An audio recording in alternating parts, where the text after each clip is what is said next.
na nga maawat ang Pinas summer season, kaya di na rin papaawat ang mga may balak mag-summer getaway. Habang papainit ang panahon, cool na cool bags naman ang ibibida namin sa inyo. Unahin natin po mga kapuso ang convertible hammock sa nasa likod ko. Ito, duyan. Okay, itong napakalaking duyan na to, nakasyang-kasya ang kasing tangkad ni Rhea at ni Ivan. O yan, tapos may kulambu pa. At saka yung mga matatangkad na tulad ni ate, so kasyang-kasya dito.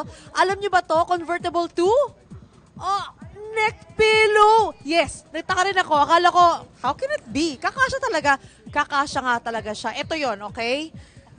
Medyo malaki siya pag tinanggal ko, pero, ay, wait. Ay, no, eto na, kasi tinanggal na nga natin yung laman. Ikaw talaga, Dex, pinatanggal pa sa akin. Convertible hammock, mga kapuso, ay 1,400 pesos. So, very functional. Ayan. Especially pag pupunta ka ng bundok siguro, babakasyon ka with your family, with your friends, or sa beach, pag may puno, tali mo na tapos just get on it. Samantala, pwedeng gawing shoulder bag at pwede rin isabit sa maleta. Maaring ito naman nasa harap ko ha, expandable bag or backpack. Ito po yung original ha. Ito yung original na shape niya, so size niya.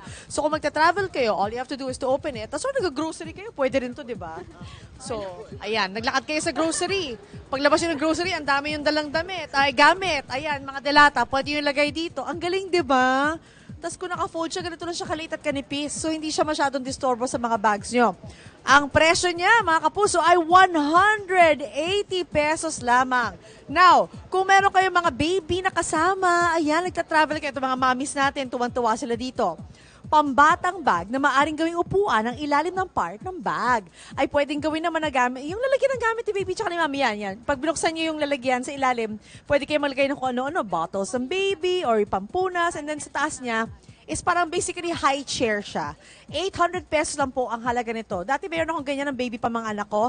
I take them to the restaurants. Yan ang pang-upo nila. Nilalagay ko lang sa upuan talaga. Yung mga upuan ng restaurants. Anyway, sa mga mahilig naman sa adventure, may mga bag din na hindi lang waterproof, sandproof, at dustproof pa. Para dyan, mga kasama natin si Joy Cinco ng Tactics Water Gear.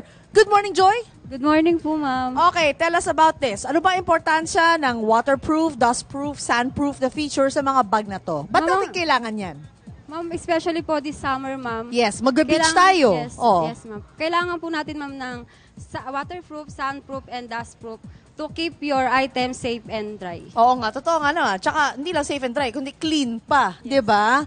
Anong materyales ang gamit natin sa bag na ito? Mga bag na ito? Ma'am, this one po, ma'am, Oh. PVC tarpaulin po siya. Ay, tarp. Kaya Yes. pala matibay Yes, siya, ma'am. no? Okay. Ito Tas naman? ito po, ma'am, nylon fabric. Okay, pag nylon fabric, pwede na rin ito mabasa. Yes po, ma'am. Oh, mga Ano po wisik-wisik, siya? gano'n, Yes okay, po, ulan. Yes, ma'am. Pero hindi mo siya pwede isubmerge sa water. 30 seconds lang po. 30 siya, seconds. Pero itong tarp naman, na ginawa ni Ivan, na nilagay niya yung tubig, nilagay niya sa tubig, nilubog niya, o yan.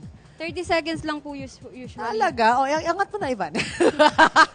Pero, di ba, at least kuya, natapon siya sa tubig, sa sea. At saka ano siya, di ba may parang kumbaga, it keeps the air inside. Yes, so talaga magfo-float siya. Yes, po. So pwede mo siya gamiting floater Yes, po, also? Ay, wow, ang galing. So magkano yung range niya? Range na lang ng presyo. Ma'am, yung range niya po is 350 to 1.8.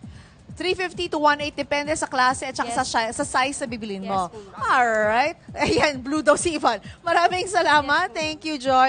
Okay, ito na pa mga choices na pwede yung pag-isipan ngayong lalamierda kayo ngayong summer. Enjoy!